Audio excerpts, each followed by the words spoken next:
Hey y'all, how's it going? It's Mia, and today we are discussing She-Hulk episode 4. This is weird. I'm in a new space, you're in a new space with me. What's going on?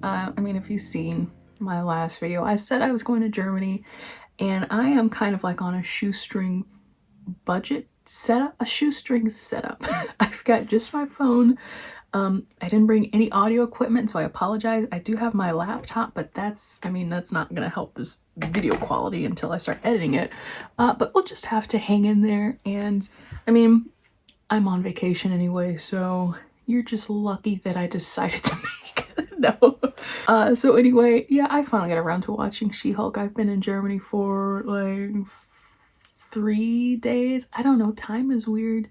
I'm on a completely different schedule from the US, so I've got like no idea what's been going on. I've got extreme FOMO because all the stuff happens while I'm asleep or I'm getting ready to go to sleep. I hate it, but such is life. I enjoy being here, and I enjoy being at my grandparents' house. This is my room. I found at least one place to do my video, so yeah, I'm gonna try, like I said, to continue to get videos, but again, I'm just enjoying myself, so you're gonna have to be on my schedule, guys. I'm sorry. Even though I hear that House of Dragon episode 4 is gonna be really, really good, so I'm gonna try to watch that as soon as possible and react to it. Again, anyway, let's talk about what you clicked on the video for. She-Hulk episode 4.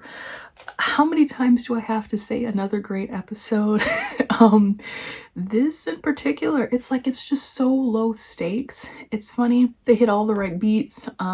They keep it nice and condensed. The storylines are fun. So I'm like, every day I really don't have much to complain about. I will say though, speaking about episode 3, and specifically the Megan Thee Stallion stuff, I put that in my thumbnail from the last video because I knew people would be like, ooh, you know, it's a pretty hot topic. But specifically for me, when I made that, I didn't think it was going to be such a hot topic, and I don't know if other people were expecting me to talk more about that. Like, grr, why would they include twerking in Marvel? How dare they? This is crazy. This is an outrage. This isn't the Marvel that we know.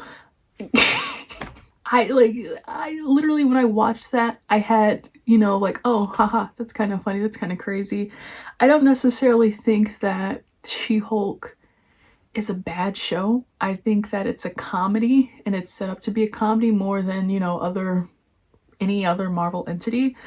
So I'm like, hey, this show really doesn't take itself too seriously, so I'm not gonna sit here and like scorn She-Hulk for having a twerking scene. Now, I do understand it's like you've got all these combinations. You've got like Megan Thee Stallion, you've got a big green She-Hulk lady, you've got bad CGI, and then twerking on top of that. So it does add up to be this big salad of cringe. I don't know what I'm talking about, but at the same time, I don't know.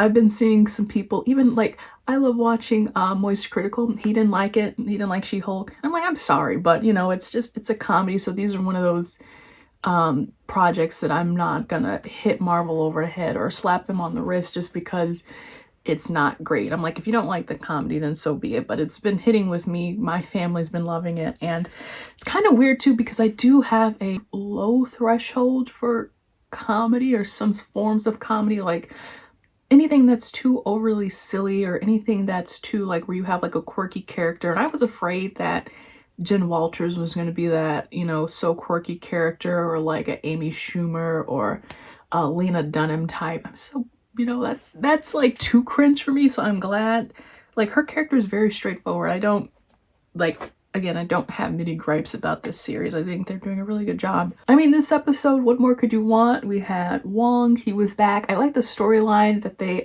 played him into this time. Again, it was just like a one-off story about this magician, Donnie Blaze, who is, you know, he has a sling ring. So when his regular magic sleight of hand tricks fail, he's over here with his sling ring and putting, you know, crazy drunk girls into different dimensions. I will say the Madison character, she was okay. Reminds me of the Cecily Strong character from SNL, you know, the drunk girl eyeing you from across the bar, whatever that is. Like, you know, Seth, you are not supposed to put I'm not gonna finish that. But anyway, that character was kind of dumb to me at first. It was a little annoying, but I kind of was okay with her by the end, especially because Wong balanced her out. It was a fun dynamic. And again, it's a comedy. Like, I'm like, I can't slap it on the wrist too much just because they're just here to have fun and they're here to play within the parameters of the MCU without things being so overly serious. Then there's the plot line about her dating, and there's just, there's a lot of relatable stuff that you can laugh at. Maybe it just is from the perspective of a woman more so than maybe some of the other Marvel projects, but I mean, there's just so much Marvel work. Everyone is going to kind of come at this or come at any given project from their own perspective. So this one just might be for the ladies, who knows? I don't know, I should shut up. What I will say though is that, I don't know, yeah, they have just been doing this series very consistently well, from the comedy, the story, the length. So if they can just do that at the bare minimum, I won't say this will be my highest rated Marvel show, but I will at least give it an A for consistency, because not all the Marvel shows can boast that. And then the last thing I want to talk about was Titania, because it's kind of like we're halfway through the series and we're still trying to figure out like what is the arc here, the overarching plot, underlying plot. Again, I could care less, because again, this is I do like when they have these standalone episodes and you can just have a small teeny weeny little like, okay, here's what's going on throughout the whole series. But for the most part, I am trying to wrap my head around Titania. There's still this part of me that's like, ooh, what's gonna happen next? What's gonna happen next? So we do know that Jin got served, not in the dance sense, but in the subpoena sense. And so Titania wants to take Jin to court over using She-Hulk, and apparently Titania trademarked She-Hulk before Jin started using it. So that's rather interesting. So I just like to see where they go with that. Again, we've got episode 5, 6, 7, 8, 9. Yes, that's how math works. And so I really don't know if the rest of the series is going to just be Jin and Titania stuff, or there's still going to be more sort of one-off adventures. But otherwise, I mean, I'm hooked. They have my attention. It also makes me wonder, still, is Titania the person behind that attack from last week? We didn't get really any answers to that. I really don't care. They can take as long as they want. I'm just having so much fun watching these that I really wouldn't mind, again, if every episode was just a one-off. Oh, and then to address something that I said last week about the Hulk DNA and creating a Hulk army, actually my dad watched the video and he was like, actually Bruce Banner explained that Jin and his Banner's DNA is so close together that really the trading off of the gamma ray blood is only a thing that can be done within them. So Bruce Banner thinks, at least that's what he says, so it would be hard for someone else to try to take their blood and make themselves into a Hulk. So A+ for that. I definitely didn't hear that, and I think that kind of makes things a little bit tighter, so just not everyone can become a Hulk. And then we will see the repercussions if whoever tried to steal her blood will get her blood, and will it backfire horribly? I mean, gamma radiation is nothing to mess with. You could just straight up die. Otherwise, basically, what a chill show this was. I'm glad that I got to chat with you guys about it a little bit more, even if I talk to myself in circles.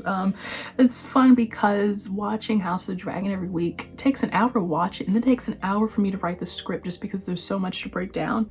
So something like this where I could just be like, haha, funny drunk lady. I love that. I love it so much. So I am gonna leave it here, guys. Let me know if you have been enjoying the show. I don't know. Let me know your favorite color in the comments or something if you made it this far, and like and subscribe for more. Maybe I can show you some of Germany. I probably won't. I'm just talking, guys, because it's so lonely down here in the basement. I'm kidding. Please let me go like and subscribe. I'll see you guys in the next video. Bye.